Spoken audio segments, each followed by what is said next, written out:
Subscribe करें easy learning with अमन को और बेल आइकन को दबाइए ताकि आप कोई भी नया वीडियो मिस न करें। Good morning students, welcome to my class. मैं दीक्षा। जैसा कि आप सभी पिछले क्लास में मैग्नेट के बारे में पढ़े थे, आगे हम लोग उसके बारे में कुछ और विस्तार पूर्वक जानते हैं। जैसा कि आप सभी जानते हैं कि चुंबक, जिसको हम लोग मैग्नेट कहते हैं, वो लौह या लौह युक्त वस्तुओं को अपनी ओर आकर्षित करता है। उसमें दो पोल होते हैं, नॉर्थ और साउथ। आगे हम लोग प्रॉपर्टीज ऑफ मैग्नेट, चुंबक के गुण के बारे में जानते हैं। पहला है, चुंबक लोहे को अपनी ओर खींचता है। चुंबक का काम ही है लौह या लौह युक्त वस्तुओं को अपनी ओर खींचना।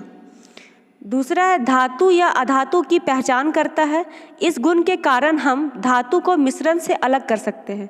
अगर कहीं पे धातु और अधातु का मिश्रण रखा हुआ है, ढेर रखा हुआ है, और धातु का गुण होता है कि वो चुंबक की ओर आकर्षित हो जाता है। धातु में, हर धातु में थोड़ा बहुत लोहा का गुण होता है और लोहा को चुंबक अपनी ओर खींचता है।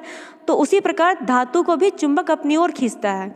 जहाँ पे किसी मिश्रण में धातु और अधातु रखा हुआ है और हम लोग को धातु को अलग करना है, और तो हम लोग चुंबक को उस मिश्रण के पास ले जाएंगे तो चुंबक धातु को अपनी ओर आकर्षित करने लगेगा। इस प्रकार धातु और अधातु मिश्रण से अलग हो जाते हैं। तीसरा है, स्वतंत्रता पूर्वक गुरुत्व केंद्र पर लटका हुआ चुंबक सदैव उत्तर और दक्षिण दिशा में ठहरता है। जैसा कि आप सभी जानते हैं कि चुंबक में दो सिरा होता है, पहला नॉर्थ और दूसरा साउथ। यहाँ पर आप सभी इस चित्र में देख सकते हैं कि एक बार मैग्नेट रखा गया है। इसमें इसका यहाँ पे सिरा N नॉर्थ और S साउथ शो कर रहा है। अगर इस चुंबक को हम लोग बीच में धागे से लपेट कर लटकाते हैं तो इस चुंबक का जो सिरा जहाँ पे घूमते घूमते स्थिर हो जाएगा, तो उसका जो ये वाला सिरा होगा ये उत्तर दिशा को दर्शाएगा, N उत्तर दिशा को दर्शाएगा और साउथ दक्षिण दिशा को दर्शाएगा। आगे, दो चुंबक को के विरुद्ध ध्रुवों में आकर्षण तथा एक जैसे ध्रुवों में प्रतिकर्षण होता है। आकर्षण मतलब अट्रैक्शन फोर्स और प्रतिकर्षण मतलब रिपल्सन फोर्स। जैसा कि आप सभी इस चित्र में देख रहे हैं कि यहाँ पे दो मैग्नेट है। इसका पहला वाला मैग्नेट का पहला सिरा नॉर्थ और दूसरे मैग्नेट का पहला सिरा साउथ। ये दोनों एक दूसरे के साथ चिपक गए हैं, मतलब ये अट्रैक्शन फोर्स काम कर रहा है। यहाँ पे जब दो चुंबक के दोनों अलग अलग ध्रुव को आपस में एक साथ लाया जाता है तो वहाँ पर अट्रैक्शन होता है, आकर्षण बल काम करता है। वो एक दूसरे को अपनी ओर खींच लेते हैं। उसी प्रकार आप इस दोनों चित्र के माध्यम से समझ सकते हैं कि यहाँ पर भी दो मैग्नेट है। पहला मैग्नेट का सिरा नॉर्थ और दूसरे मैग्नेट का भी सिरा नॉर्थ है। तो यहाँ पर ये दोनों सिरा एक दूसरे के साथ चिपक नहीं रहे हैं, तो यहाँ पे एक रिपल्सन बल कार्य कर रहा है। रिपल्सन बल मतलब जो दोनों चुंबक एक दूसरे को दूर ढकेलते हैं, जो दोनों एक दूसरे को अपनी ओर आकर्षित नहीं करते हैं, दूर ढकेलते हैं, इसको विकर्षण कहते हैं, रिपल्सन फोर्स। उसी प्रकार इस चित्र में भी आप देख सकते हैं कि यहाँ पर दो मैग्नेट है। पहला है S, इसका सिरा है S साउथ और दूसरे मैग्नेट का भी सिरा साउथ ही है। तो दोनों मैग्नेट का सिरा यहाँ पे एक समान है, तो यहाँ पर भी विकर्षण बल कार्य करेगा, रिपल्सन बल कार्य करेगा। ये एक दूसरे को दूर ढकेलते हैं। आगे, दिक् सूचक यंत्र से समुद्र तथा वायु में चलते जहाज़ों की दिशा का ज्ञान होता है। जैसा कि आप सभी पिछले क्लास में पढ़े थे दिक् सूचक यंत्र के बारे में। दिक् सूचक यंत्र एक घड़ी की आकृति के नुमा एक यंत्र होता है जिसमें एक नीडल होता है। नीडल घड़ी के माध्यम से नॉर्थ और साउथ और बाकी 8 दिशा के बारे में बताता है। तो जब समुद्र में या हवाई जहाज़ जब उड़ान भरता है तो दिक् सूचक यंत्र के माध्यम से वो दिशा का ज्ञात करता है। इसका प्रयोग, चुंबक का प्रयोग मशीनों पर जॉब पकड़ने के लिए किया जाता है। जैसा कि आप सभी जानते हैं कि चुंबक लौह को अपनी ओर आकर्षित करता है। तो कोई मशीन है और वहाँ पे हमको किसी जॉब को पकड़ना है तो दो चुंबक लगा रहेंगे और दो चुंबक के बीच में जब उस वस्तु को ले जाएंगे तो वो दो चुंबक उस वस्तु को अपनी ओर आकर्षित कर लेगा। वहाँ पे एक अट्रैक्शन बल कार्य करेगा। तो दो चुंबक के बीच में वो जॉब आकर्षण बल के द्वारा वहाँ पे चिपक जाएगा। तो उस प्रकार हम लोग मशीन से जॉब को पकड़ने का कार्य करते हैं। और अगर जॉब भारी है, उसको कहीं उठा के हम लोग को कहीं शिफ्ट करना है तो वो हम लोग ईजिली कर सकते हैं। चुंबक को इस्पात पर रगड़ने से इस्पात चुंबक बन जाता है। जैसा कि आप सभी पिछले क्लास में पढ़े थे कि हम लोग चुंबक दो प्रकार के होते हैं, अस्थायी चुंबक और अस्थायी चुंबक। अस्थायी चुंबक हम लोग बाइफ्रिक्शन मेथड से भी बना सकते हैं। तो बाइफ्रिक्शन मेथड में हम लोग क्या करते थे कि इस्पात या किसी लोहे के टुकड़े को, चुंबक को उस लोहे के टुकड़े पर बार बार रगड़ते थे जब तक कि चुंबक अपना गुण उसमें ट्रांसफ़र नहीं कर दे।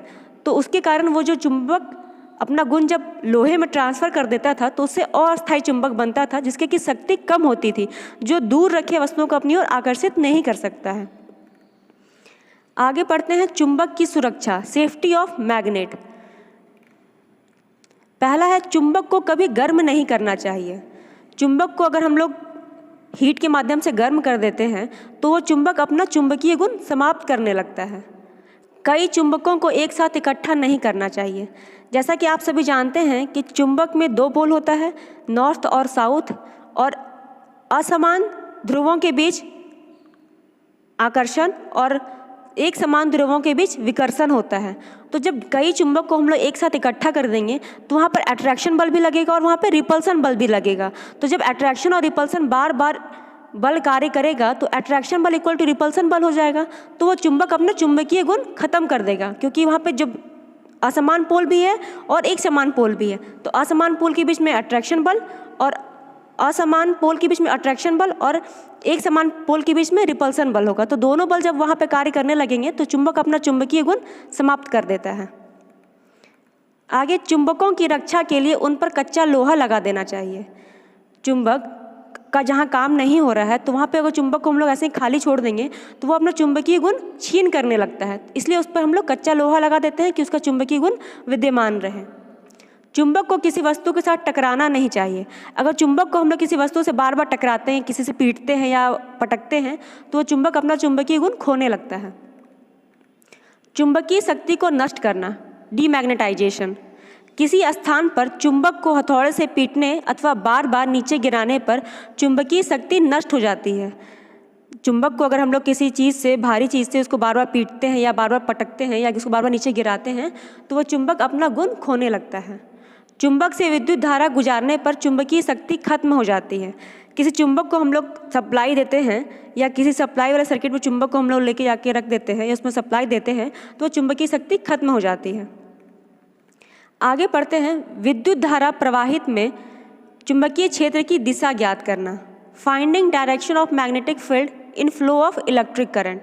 जहाँ पे विद्युत धारा बह रहा है, जहाँ पे इलेक्ट्रिक करंट फ्लो हो रहा है, वहाँ पे हम लोग उसका दिशा कैसे ज्ञात करेंगे। करंट का दिशा हम लोग ज्ञात करने के लिए चुंबक का भी काम करते हैं।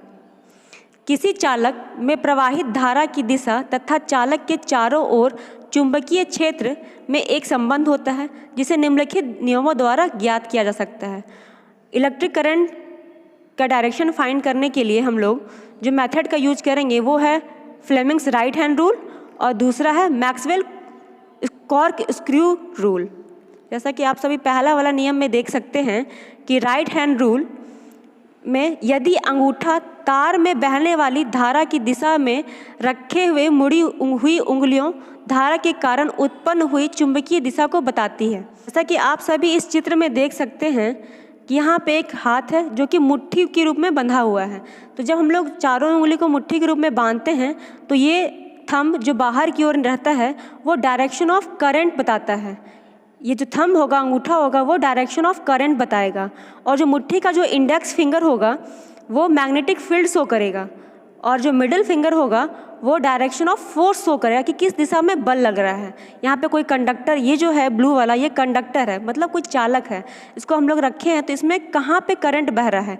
ये जो एरो है वो करंट का डायरेक्शन शो कर रहा है, ये वाला मैग्नेटिक फील्ड शो करेगा और middle finger direction of force show करेगा।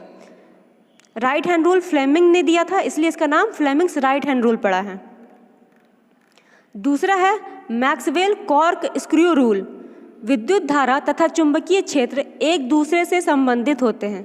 पेंच के आगे बढ़ने की दिशा धारा की दिशा को प्रकट करती है तथा इसके घुमाने की दिशा चुंबकीय क्षेत्र रेखाओं की दिशा प्रकट करती है। जैसा कि आप सभी इस चित्र में देख सकते हैं कि यहाँ पे एक कंडक्टर रखा हुआ है, यहाँ पे कंडक्टर रखा हुआ है और ये मैग्नेटिक फील्ड है। ये जो पूरा है ये मैग्नेटिक फील्ड है और यहाँ पे एक कंडक्टर रखा हुआ है। ये कंडक्टर रोटेट कर रहा है। जब कंडक्टर रोटेट कर रहा है तो जो आगे बढ़ने की दिशा है वो करंट की दिशा है, धारा की दिशा है और ये जो पूरा, ये जो आप चौकोर आयताकार का जो देख रहे हैं ये एक मैग्नेटिक फील्ड को शो कर रहा है। तो चलिए स्टूडेंट, आज हम लोग ये क्लास यहीं पर समाप्त करते हैं। आगे हम लोग चुंबक के बारे में और विस्तार से पढ़ेंगे। Thank you.